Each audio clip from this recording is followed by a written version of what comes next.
اغیار سے چیزیں لے رہے ہیں نا، اس کی ایک مثال دے کر بات ختم کرنا کہ دور میں روحانیت سمجھ میں نہیں آ رہی، اس لیے جسم کو غذا دے رہے ہیں، جسم مضبوط ہو رہا ہے، روح کمزور ہو رہی ہے۔ تو ہم نے ایک چیز لی، اٹیچ بات ہم نے لیا ہے ماڈرن طریقے سے۔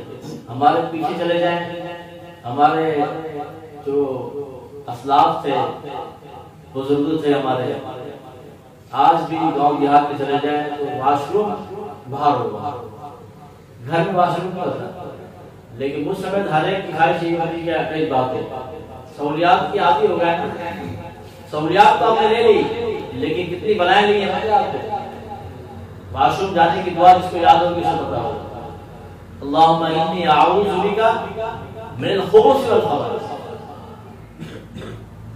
شیطان جنوں سے اللہ کے نبی پناہ مانگتے تھے جب واش روم جاتے تھے۔ یہ سہولت تو ہے لیکن اتنی سارے بلائیں بھی لے کر آئے جو ہمارے گھروں میں معاملات ہوتے ہیں، تو یہ ہو گیا فلاں ہو گیا۔ اس لیے علماء نے کہا اس کے آداب سیکھیں پھر، کیونکہ اس کے بغیر اب حل نہیں ہے، اب یہ محال ہے اور اب مشکل ہے ہمارے لیے۔ تو پھر کیا ہے اس کا آداب کیا ہے؟ ہم بچوں کو دعائیں یاد کرائیں، واش روم جانے سے پہلے دعائیں پڑھیں گے، الٹا پاؤں رکھیں گے، اندر الگ چپل ہونی چاہیے۔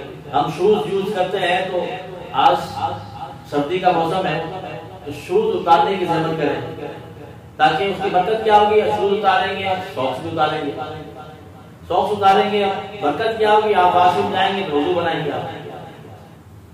تو یہ ہم جو سنتوں پر عمل کریں گے نا تو باوضو رہنے کا بھی ہمیں عادت ہو جائے گی۔ یہ پیغام لے کر جائیں گھروں میں، اگر معاملات ہیں جس گھر میں بھی اللہ تعالیٰ سب کو محفوظ رکھے، تو اگر یہ چیز ہم بچوں کو سکھائیں گے کہ دعائیں جانے کی، واپس آنے کی دعائیں، تو انشاءاللہ عز و جل اس کی برکتیں ملیں گی۔ ورنہ ہم تو اس چیز کو چھوڑ چکے ہیں جو گاؤں دیہات والوں نے ہمیں سکھائی تھی۔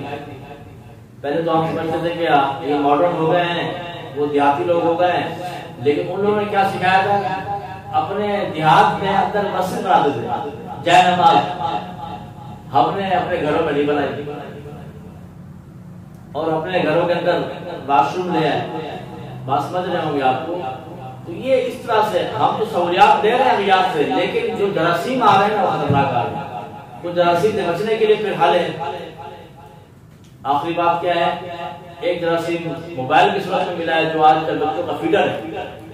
تو اس سے جان چھڑانے کا طریقہ کیا ہے؟ وہ یہ بچوں کو بتا دیں کہ ایک تو شیڈول ہوتا ہے ان کا، اسکول کا، ٹیوشن کا، یہ تو شیڈول چلتا ہے۔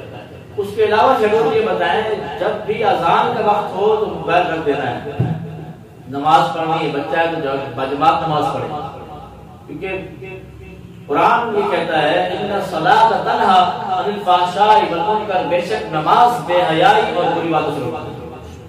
نماز پڑھے گا جتنا بھی، میرا یہ تجربہ بھی ہے اور دوسرے دوستوں کو بھی میں نے بتایا تھا، تو اس تجربے سے گزرا ہو کہ بھائی جب تک وہ نماز کا عادی بنتا ہے نا، اگر آپ نے سختی کی ہے نماز کے وقت آپ نے یہ رکھنا ہے، کیونکہ وہ جو ایک ان کا زور ہوتا ہے کسی بھی گیم کا وہ ٹوٹتا ہے، اور وہ جب اللہ کی بارگاہ میں جھکے گا بچہ اس کی برکت سے انشاءاللہ وہ جراثیم میں نہیں آئے گا، وہ جو فوائد ہیں اس موبائل سے وہ حاصل